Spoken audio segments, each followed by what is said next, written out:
As millions of pupils gear up to go back to school tomorrow, the Gauteng Education Department says it's all systems go, as 99.8% of its grade 1 and 8 pupils have been placed.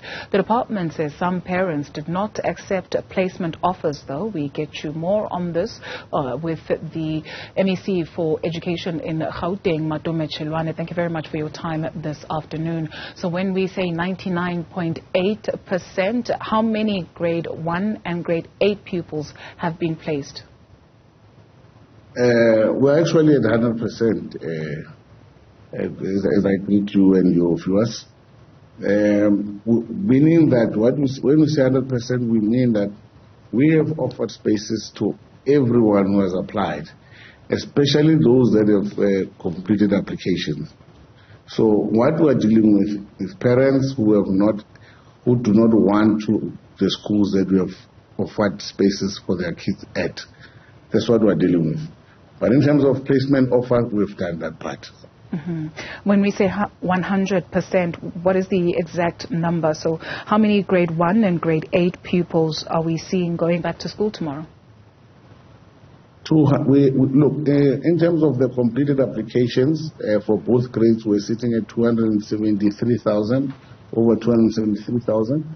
And now we had a batch of those that had incomplete applications, which were about 32,000. What we did, we then assisted them to requalify. In terms of what I mean is that assist them to get the necessary documentation so that they can qualify in a system.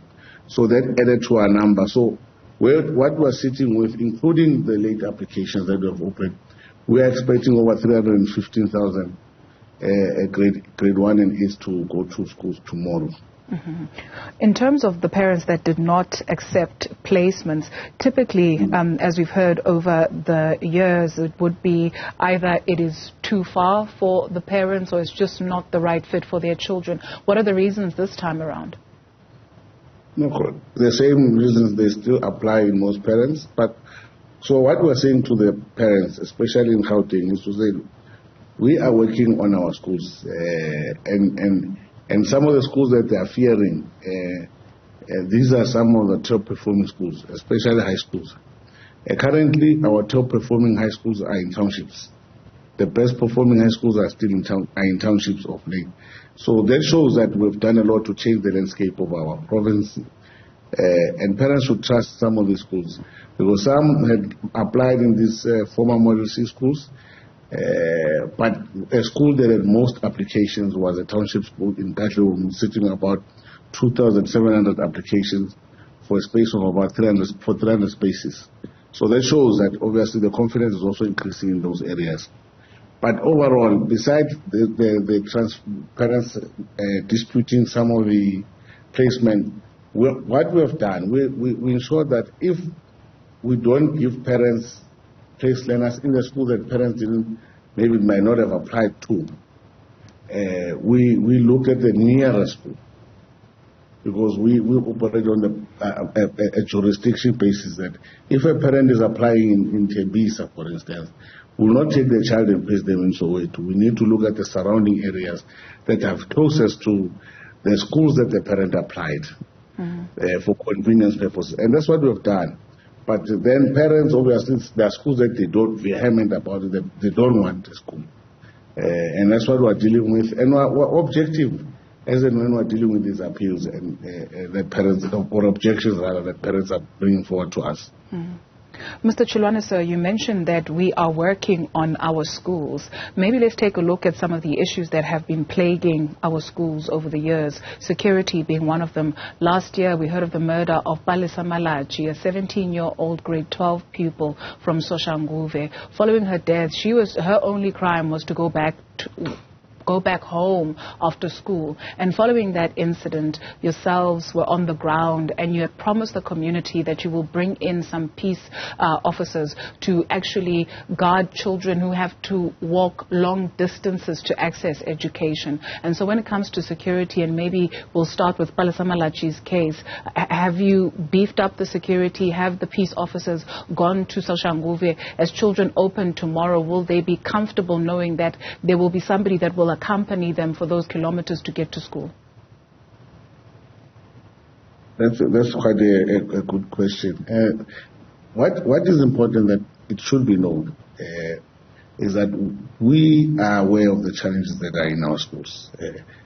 And based on those challenges, we have prepared ourselves thoroughly in this academic year. For instance, we know the hotspot schools in hotspot areas. We have done our research.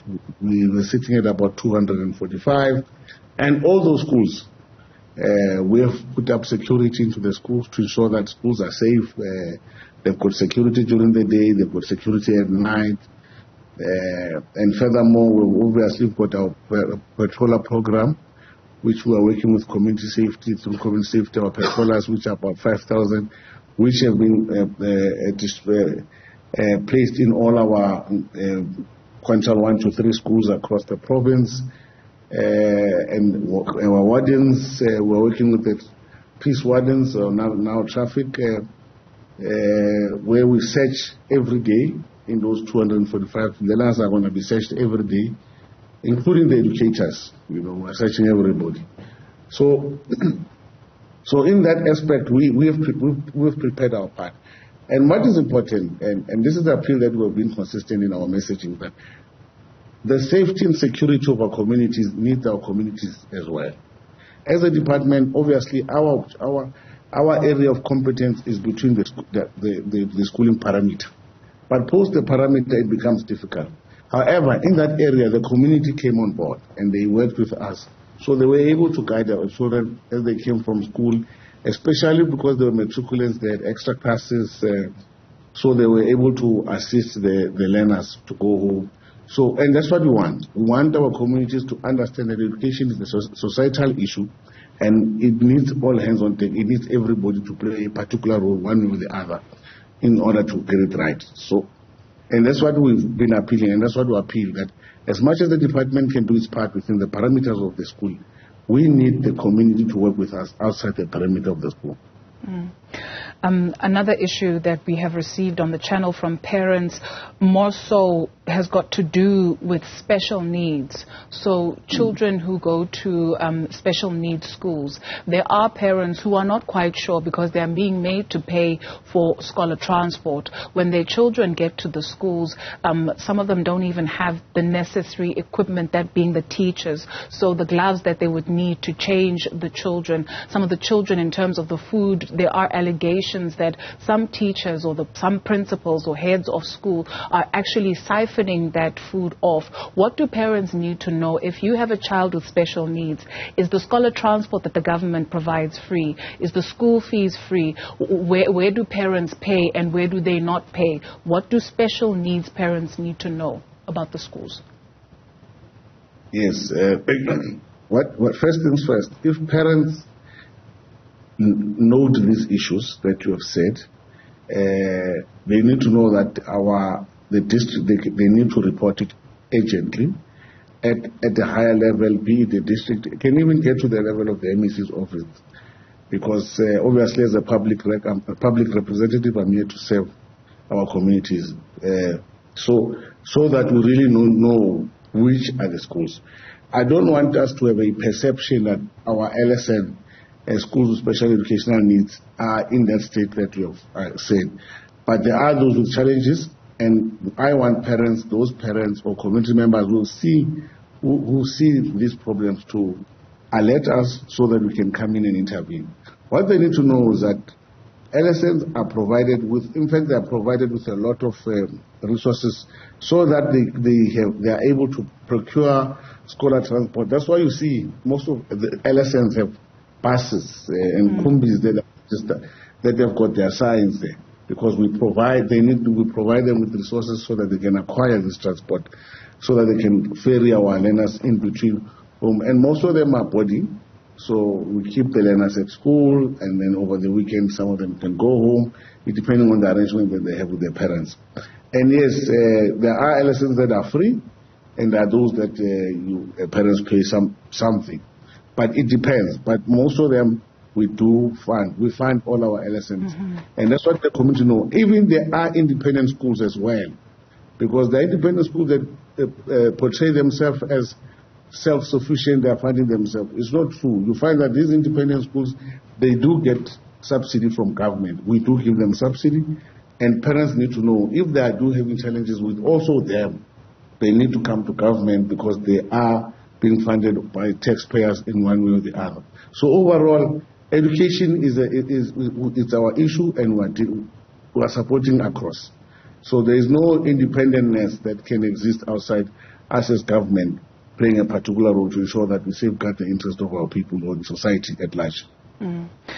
Mr. Chiloane, sir, between you and I and those in earshot, those who did approach us were fearful. They were fearful not only for their children, but they were fearful of the consequences. And so what are you mentioned that they can approach the district as a matter of urgency or even take it to the MEC's office. Today, people will tell you, I would like to speak to the decision maker because the people who are in between you and I, for you to make a decision, sometimes make it difficult for me to access you so that you can do something about the situation. And so how can you help parents, or what do we tell those people that have approached us as a channel to say, help? How do we help to get your attention? And while we appreciate that there's processes, but sometimes the people between you and I, it gets difficult for us to eventually have this conversation. What I can tell you, there are parents that managed to get my email, for instance, and they've written me an email stating their challenges in schools, and we went there and intervened. So there are many ways to really, and our details, my details as well, are on the departmental website, especially my email in particular is there. And some parents have been able to utilize it to communicate directly to the MEC, and they've been able to get a response. So it's accessible. Perhaps maybe they might not have the link or the necessary information, but the MEC together with the HOD and all the senior officials, we are accessible. Okay. That includes the minister as well. If they can't find the MEC, they can go to the minister as well and raise it. The minister will bring it. Okay. Thank you very much. And the presidential hotline, we're dealing with a lot of queries through the presidential hotline. So we are accessible. They need to just activate. Sure. Okay. That's a comforting answer. Thank you very much for that. And then another issue when you speak of resolving problems that are plaguing some of our schools. Last year, I think we saw a number of problems at some schools that was racialized between the black community and the colored community in some spaces. And so what is the plan with those schools? That's a social cohesion method. No, we've got programs in place that we are doing with our psychosocial unit. Firstly, for example, the bullying boxes. We have set up bullying boxes in our schools. The purpose of that is so that we can identify these children who are perpetrators and really work on them and save their future. Because and we have programs that we have taken learners to prisons. So there's a lot of programs that we are doing in terms of social cohesion. So that is what we are doing. We know that there are these particular challenges from time to time, but also, like I said, within the school safety aspect, we've also put up security to ensure that we really stop those, if they should be gang related. We know the schools. I know the schools that you are talking about, and some of the schools that had this problem, I can give an example about Esteras, for instance. It had problems. We put up security.